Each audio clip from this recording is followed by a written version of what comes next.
un ami de la maison, qui nous a plusieurs fois bénis ici.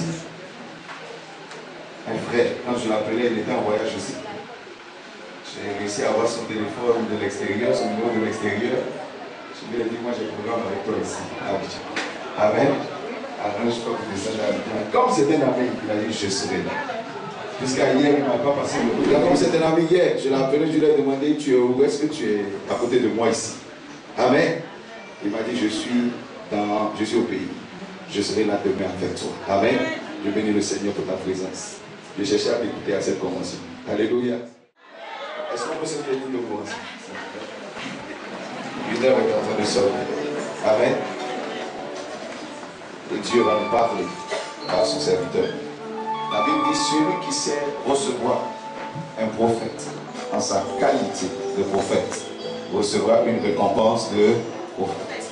Comment recevoir un prophète en sa qualité de prophète? Ouvre ton cœur. Donne simplement à ton cœur un peu de foi ce soir et tu verras la gloire de Dieu. Il parlera, il déclarera des choses pendant son message. Je crois que ces paroles se réaliseront dans ta vie. Dis Amen. Dis Amen. Il disait à une femme, l'année qui arrive, tu auras un enfant. L'année qui a suivi, elle a eu un enfant. Il lui a dit, veux-tu que je parle au roi pour toi? Elle n'a rien compris, mais il a parlé au roi pour elle. Chaque parole qui va sortir sera une bénédiction pour toi. Ma prière à moi, c'est que ta vie avance. Et ta vie ne peut pas avancer sans la main de Dieu. Amen. La première chose que Dieu fait, c'est qu'il t'annonce quelque chose. Si tu saisis ce qu'il annonce avec ta foi, sa main suivra. Ce soir, il a choisi un cadavre que j'apprécie particulièrement. Quelqu'un qui a avancé, qui sait avancer, même en temps difficile. Amen. Tu le recevras et Dieu te bénira par son canal. Est-ce qu'on peut recevoir ensemble le président du Centre international chrétien d'Abidjan, le prophète? Béni de Dieu, s'il vous plaît. Recevons la réclamation.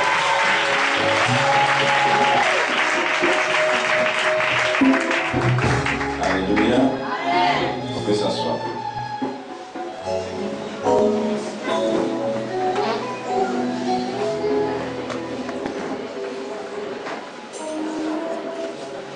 Amen. Maintenant, je voulais souhaiter que on acclame celui qui nous a réunis ici.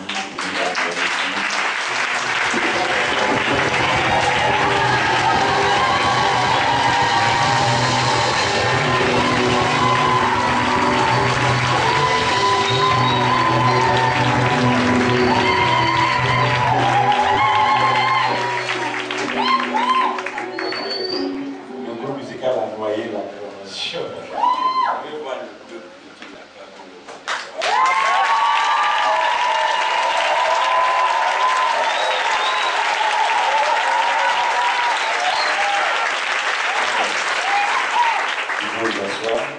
Dieu vous bénisse.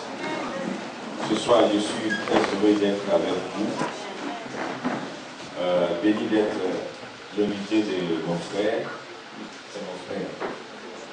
Et quand on dit le frère, l'ami, bon, on peut se séparer. Mais le frère, on se sépare. Amen. Et du Centre international chrétien d'Abidjan, je suis venu avec certains enfants du Seigneur. Mais ce soir, nous allons voyager un peu dans la vie. Je ne suis pas un prophète qui discipline le numéro de téléphone. Je suis un prophète qui discipline la parole de Dieu. Amen. Si tu n'aimes pas la parole de Dieu, tu vas être vraiment dérangé. C'est dans ce que je dis que tu vas trouver ta prophétie. Dis Amen avec moi. Il est important que tu fasses attention à tout ce qui va être dit. Certainement que Dieu va te parler avec l'enseignement de ce soir.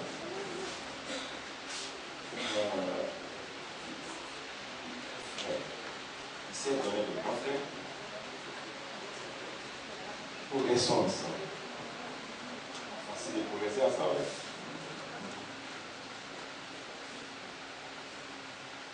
Il est difficile, il est facile de réussir seul.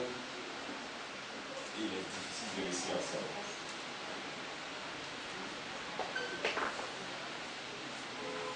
Ceux qui réussissent seuls, ils avancent. Mais à 2, à 3, à 4, à 5.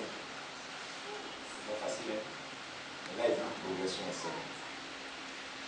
On va réussir, c'est difficile.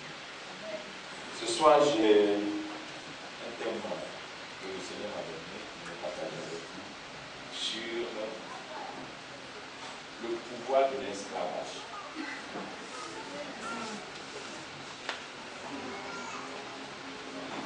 Il est prévenu que je suis prophète. On prend ça comme ça.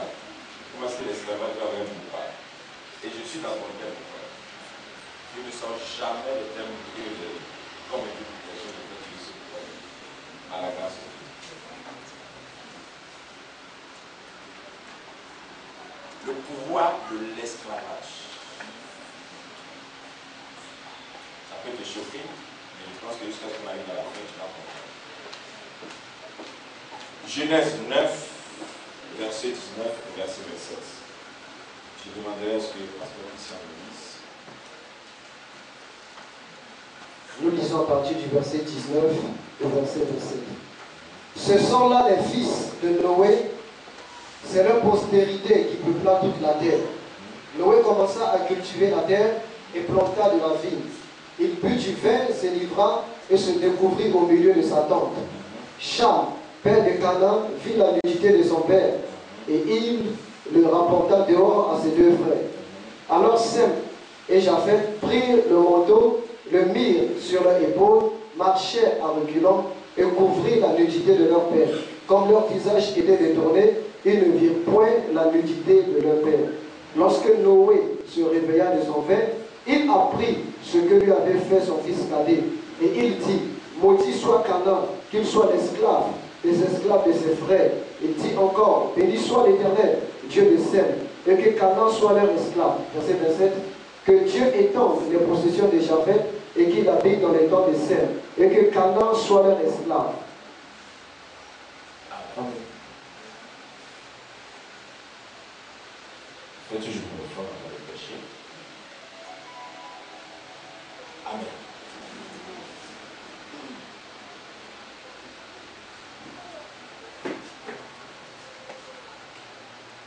C'est un enseignement, mais avec une prophétie.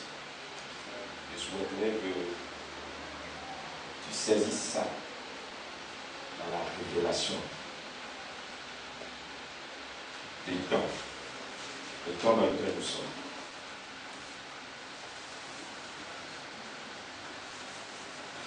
Noé n'est pas n'importe qui. Noé est un homme intègre. C'est à cause de son intégrité que Dieu l'a choisi. Et Noé n'était pas n'importe qui. C'est celui qui a bâti l'arche.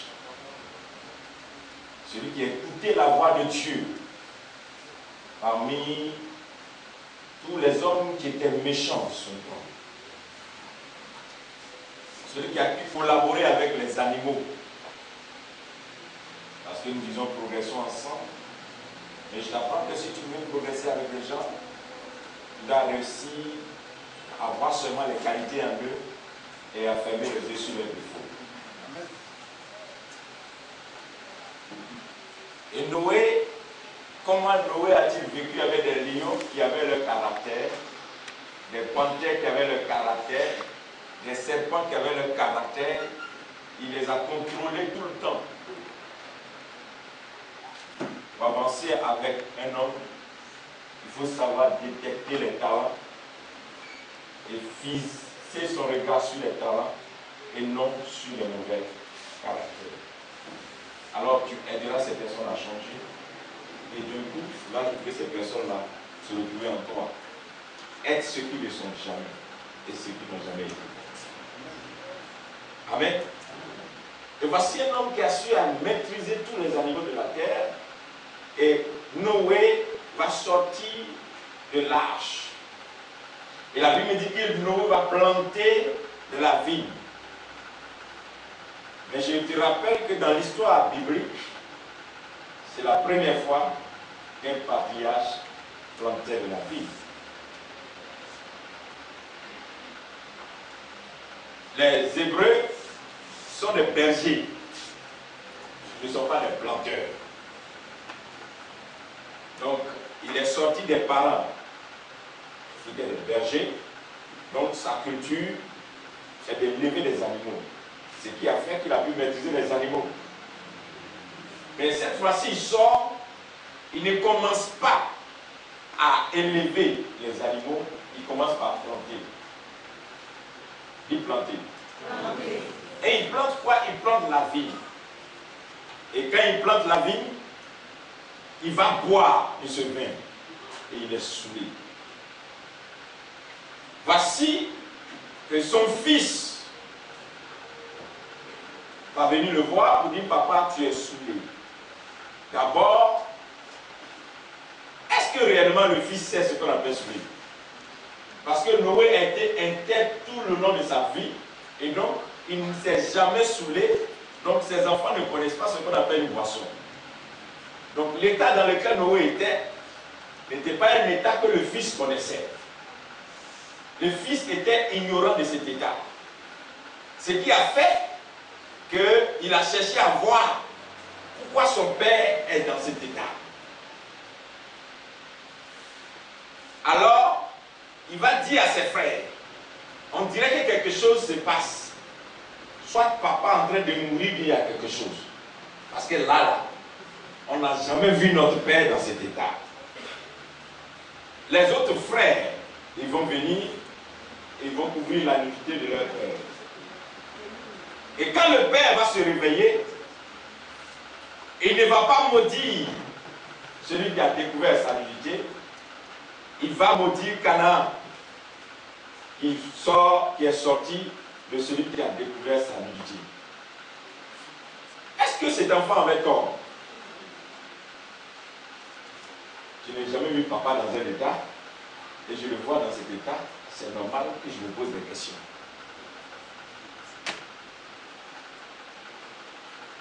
Cham est le cadet.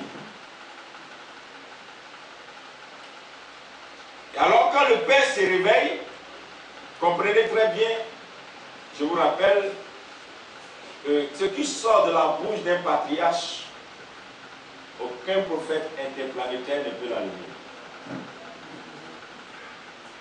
Et qu'un patriarche ne parle jamais sous émotion. Et sachez très bien, selon la Bible que moi j'ai étudiée, tous les patriarches qui ont libéré la bénédiction, ils ont libéré la bénédiction au temps de leur faiblesse. C'est quand Isaac voyait faible, qu'il ne voyait plus clair, qu'il partait au soir de sa vie, qu'il va bénir.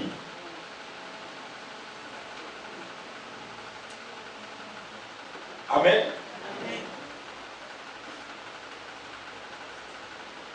Et le père va dire quelque chose que j'ai écouté, nous tous on a prêché, mais ce soir, je vais ouvrir une parenthèse. Il dit, tu es maudit, Canaan. Il n'a même pas mentionné le nom de Cham. Canaan, tu seras l'esclave des esclaves de tes frères. Ah, ça c'est sous-sol.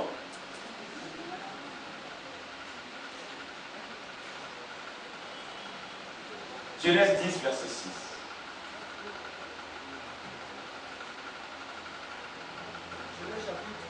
Genèse chapitre 10, nous lisons à partir du verset 6. Les fils de Cham furent Couch, Mizraïm, Couch et Canaan. Les fils de Cham sont qui? Couch, Mizraïm, et Couch et Canaan. Et Canaan. Donc Canaan est de la 4e lignée des fils de Cham. Donc, le patriarche se lève et on lui fait le compte rendu de ce que Cham a fait. Et quand le patriarche a écouté le compte rendu de ses frères, il s'est rendu compte que les frères qui sont venus le couvrir sont jaloux de Cham.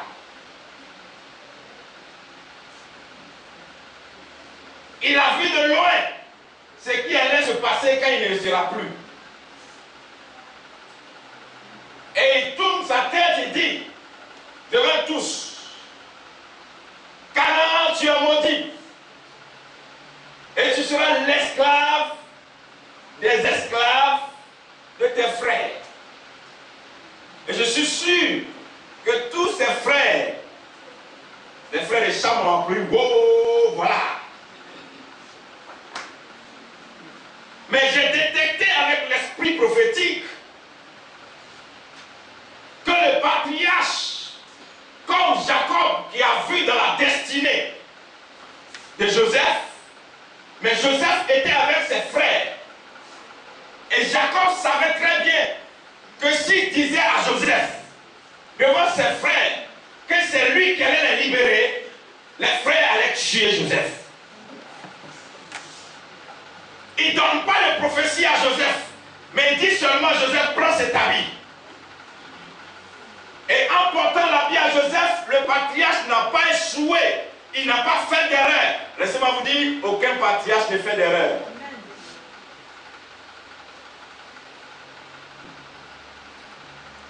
Et il dit, Joseph prend son manteau. En donnant le manteau à Joseph, le patriarche savait très bien que par Joseph, un jour, la délivrance allait arriver. Et un patriarche ne peut pas dire n'importe quoi à ce moment précis, parce que quoi? Il a porté l'héritage, pas son héritage, l'héritage des pères de son père. Ce que Abraham a essayé de faire qu'il n'a pas pu faire, il l'a légué à Isaac. Et ce que Isaac a essayé de faire qu'il n'a pas pu faire, il l'a légué à Jacob. Et Jacob, à son tour, il partait au soir de sa vie, il cherche quelqu'un à qui transférer la chose. Il donne un simple avis à Joseph. Et vous connaissez l'histoire. Je ne suis pas dans Joseph. Abraham, nous tous on l'a prêché, était avec Sarah et Sarah n'enfantait pas. Mais un jour, Sarah dit à Abraham, prends Agar. Et Abraham accepta de prendre Agar. Et ma Bible me dit, avec la première soirée, Agar tomba enceinte pour mettre Ismaël au monde. Une erreur de patriarche. Mais j'ai remarqué dans ma Bible que plus tard, quand Joseph était dans le puits, ce n'était pas la saison des marchands. Mais la Bible me dit que les Ismaélites sont passés par là. Et c'est eux qui ont pris Joseph pour aller chez Potiphar. Donc le fait que Dieu ait accepté que Abraham donne enfant à Agar ne veut pas dire que Dieu a cautionné l'action d'Agar, mais Dieu est passé dans la vision du patriarche pour voir déjà Joseph dans le puits.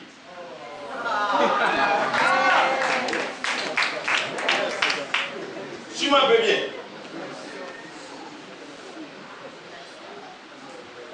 Abraham, le père de la foi, il investit la foi sur Israël.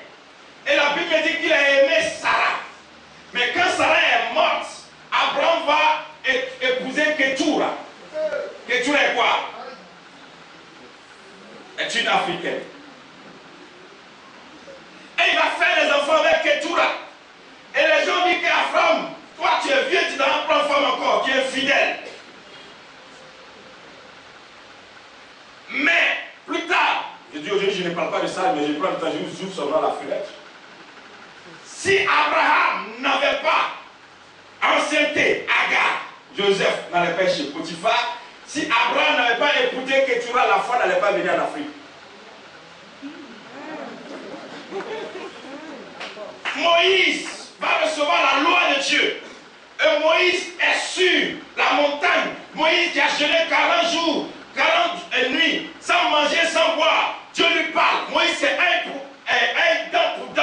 Moïse lui, il ne calcule pas, il tue. Il n'aime pas le péché, il hait le péché. Et un jour, Moïse va aller prendre une femme étrangère. Et ses frères vont lui dire, mais pourquoi? Tu as dit on ne prend pas. Là, tu t'en prends. Mais, ce qu'on appelait étrangère, il s'est avéré que c'est une Égyptienne. En tant que Moïse a reçu la loi, Abraham a reçu la foi, Moïse a reçu la loi. Avec Séphora, Moïse a laissé la loi pour Israël.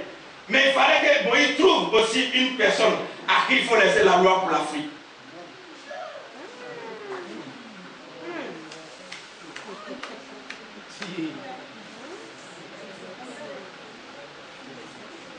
Donc, si je m'arrête là, quand le monsieur disait, tu seras l'esclave des esclaves de tes frères, c'est un patriarche qui a voilé une prophétie. De la même manière que le Père a donné la bénédiction à Jacob, Jacob a volé la bénédiction de Saül, mais Saül a marqué son temps. Parce que quand Isaïe prenait pour la bénédiction, le Père dit, il est béni, il est béni. Il a maudit pratiquement jusqu'à la fin. Il dit quelque chose. Mais, dis mais, en luttant ça et là, tu réussiras à briser le joug de ton frère sur ton cou. Ce qui veut dire que quoi? C'est vrai que le Père s'est trompé en donnant la bénédiction à Jacob, mais il s'est ressaisi en laissant une petite phrase à Esaü. Donc quand celui-là dit ici que tu seras l'esclave des esclaves de tes frères, il était en train de... Il a détecté d'abord la destinée prophétique des enfants de Cham. Et il allait tomber sur celui qui est de la 4e génération. Parce qu'en tant que patriarche, il sait qu'une malédiction ne frappe que jusqu'à 4e génération. Donc quand tu maudis une 4e génération, elle ne prend plus. Donc ce qui était sorti comme malédiction, en réalité n'est pas une malédiction.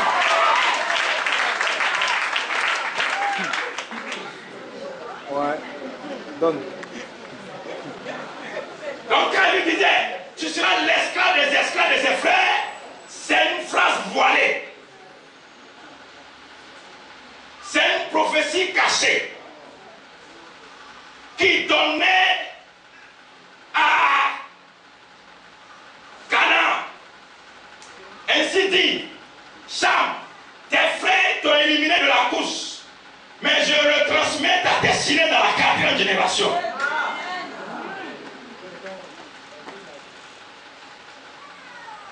Ce que j'ai prévu pour toi, et puis on t'a arrêté. Mais comme tu as une progéniture, je le retransmets sur la 4e génération. Et ma Bible me dit qu'il va dire ce sera l'esclave des esclaves. Et quand je vais lire les 2 bénédictions des autres, les 3 autres enfants de Noé, il a toujours mis Canaan sous esclavage. Maintenant je fouille ma Bible et je me rends compte que plus tard, Dieu va apparaître à Abraham. Et Dieu va dire à Abraham, sors, quitte ta patrie. Je t'amène sur une terre. Et c'est là que je donnerai un héritage. Va là-bas, tu vas réussir, tu vas prospérer, tu vas dominer. Il ne dit rien à Abraham concernant la terre. Il dit à Abraham seulement d'aller sur la terre. Abraham voyage et il arrive sur une terre. Mais il s'est révélé que la terre que Dieu promet à Abraham, c'est la terre qui s'appelle Canaan. Comment Dieu peut-il promettre une malédiction comme une bénédiction?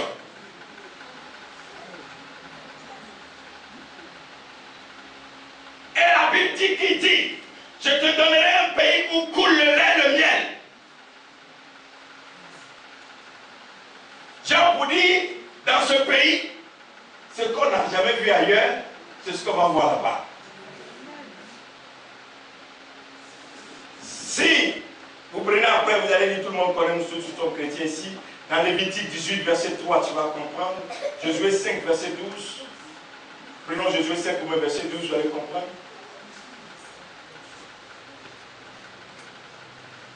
Rapidement. Josué 5, verset 12. Josué chapitre 5. Oui, Nous lisons le verset 12. La manne cessa le lendemain de la Pâque. La manne cessa le lendemain de la Pâque. Quand ils mangèrent du blé du pays. Quand ils mangeaient du blé du pays. Les enfants d'Israël n'eurent plus de manne. Et ils mangeaient des produits du pays de Canaan cette année-là. Cette année-là. Nous savons très bien que le jour où les enfants d'Israël ont mis leurs pieds à Canaan, la manne a cessé derrière eux. On avance ensemble. Hein? Tout à l'heure, vous allez comprendre pourquoi est-ce qu'on peut progresser ensemble. Et ils avaient que quand ils sont arrivés, dès qu'ils ont mis leurs pieds dans le pays, la manne a cessé.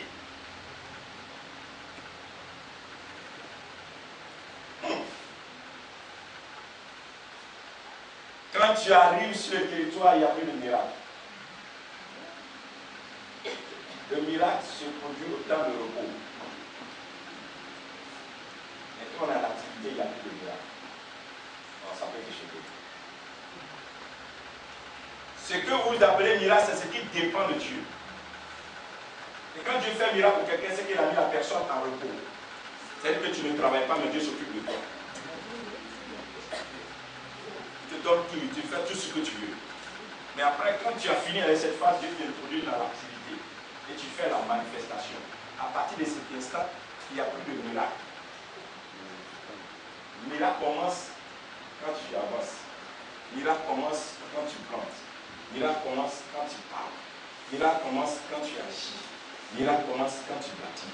Et tu te rends compte des fois que ce que tu as vécu dans les déserts n'a rien à voir avec ce que tu as trouvé sur le territoire. En réalité, le miracle ne peut jamais te suffire. Mais ce que Dieu t'a donné, quand tu arrives sur ton territoire, c'est pour toi. Il n'a pas compris. Si tu as eu un miracle de Dieu aujourd'hui, tu vas attendre un autre miracle. Mais si Dieu t'a donné un territoire aujourd'hui, il te dit possède ça pour tes postérités.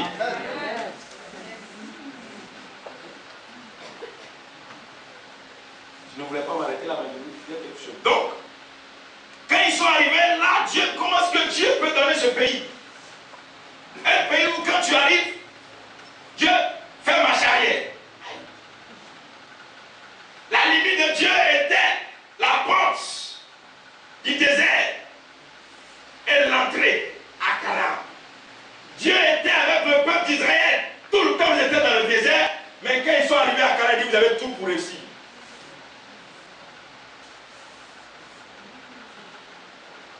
Mais qui est rentré là-bas? Et ma Bible me dit une chose. J'ai fouillé, j'ai découvert que la terre dont on parle, c'est une terre que Dieu a laissée en jachère. C'est une terre que Dieu a laissée en jachère. Quand Dieu a prononcé la sentence par son fils Noé pour dire que Canaan sera l'esclave des écarts des enfers, il venait dire vous allez piétiner Canaan. Entre-temps, en tant qu'enfant de planteur, au fur et à mesure que tu piétines une terre, tu rentres dans les profondeurs de la terre, tu remues la terre. Tu fais tressaillir les entrailles de la terre. Pour qu'une terre produise, il faut remuer d'abord et ressortir ce qui est enfoui. Et donc, au fur et à mesure que les gens piétinaient Canaan,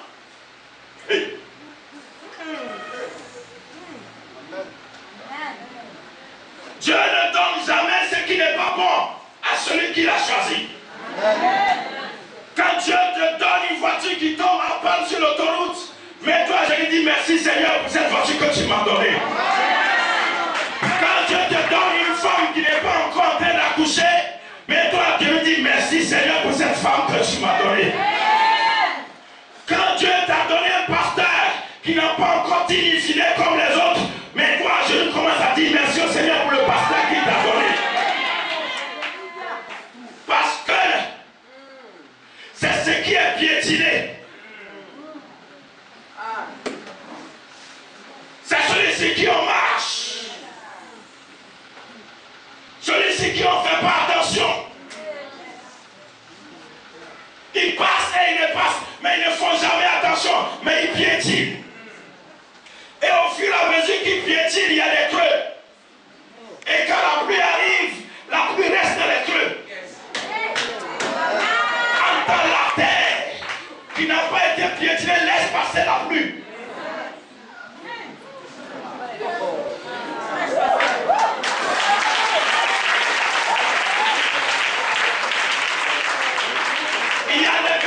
situation qui n'arriveront dans ta vie que quand tu vas laisser Dieu te piétiner. Dis à quelqu'un, laisse-toi te piétiner.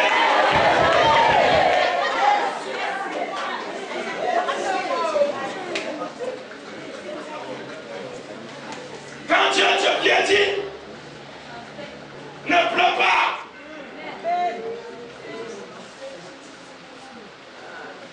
Parce qu'il sait pourquoi il est en train de faire ça. Je vous dis la vérité. L'avenir n'est pas à ceux qui sont présents.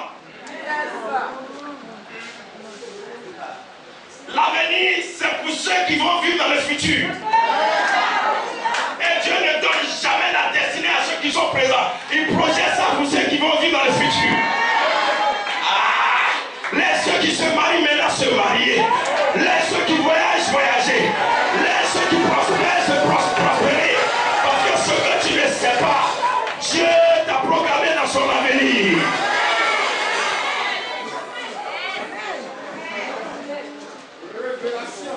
Quand Dieu voit ton présent, où tu te lamentes, il rit pour ton futur.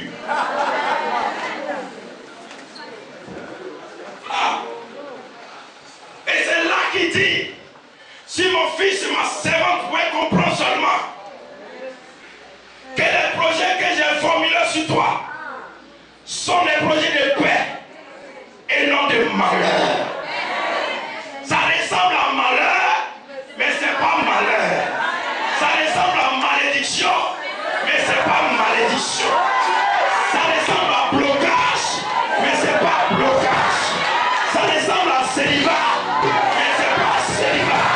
Ça ressemble à stérilité, mais c'est pas stérilité. Ça ressemble à pauvreté, mais c'est pas. Est-ce que quelqu'un peut pousser la cri?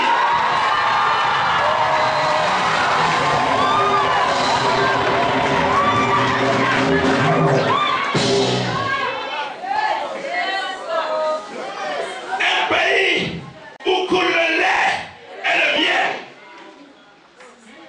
Quand Dieu dit un pays où coule le lait et le miel, on l'extrait et le lait, on l'extrait. On ne peut pas extraire quelque chose qui n'est pas caché.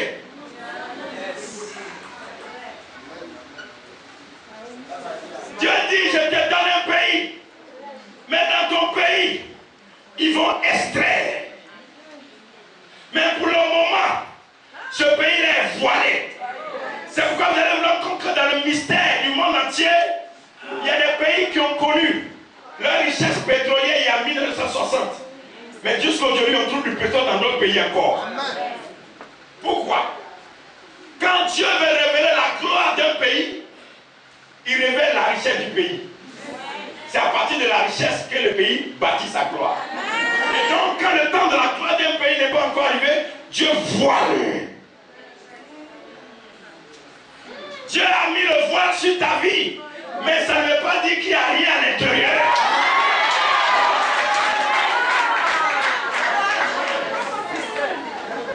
Dieu l'a caché, ça ne veut pas dire que ça ne va pas sortir. Quel que soit l'endroit où tu seras, quand le temps de gloire va se manifester, ce n'est pas à toi d'aller vers eux, mais c'est à eux de venir jusqu'à toi.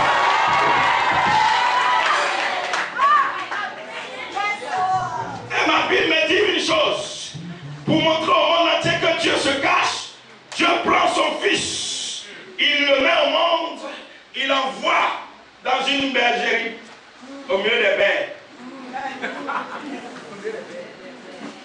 Odeur sur lui, pipi, tout est là. Bizarre, mon frère.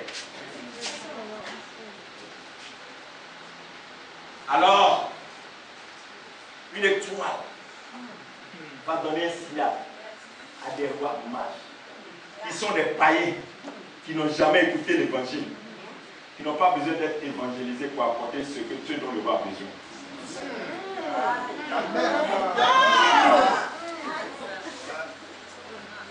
Et la Bible me dit une chose. Quand l'étoile est apparue, Dieu leur dit, allez-y, là-bas, un enfant est né. Et des rois marchent avec tout leur cortège. se promènent la nuit à la recherche d'une étoile. Qui peut voir, qui peut ne pas voir. Mais ils ont abandonné tout pour chercher l'étoile. Ils cherchent l'étoile, ils vont trouver l'étoile où? Au milieu des pipis. Et la Bible dit qu'ils se sont mis à genoux pour dire, toi, on t'adore.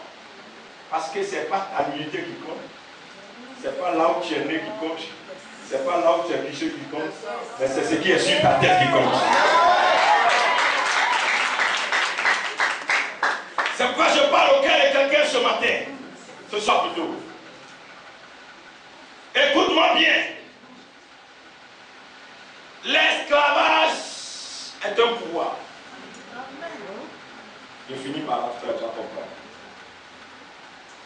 Exode 21, verset 2. Ici dans mon temps.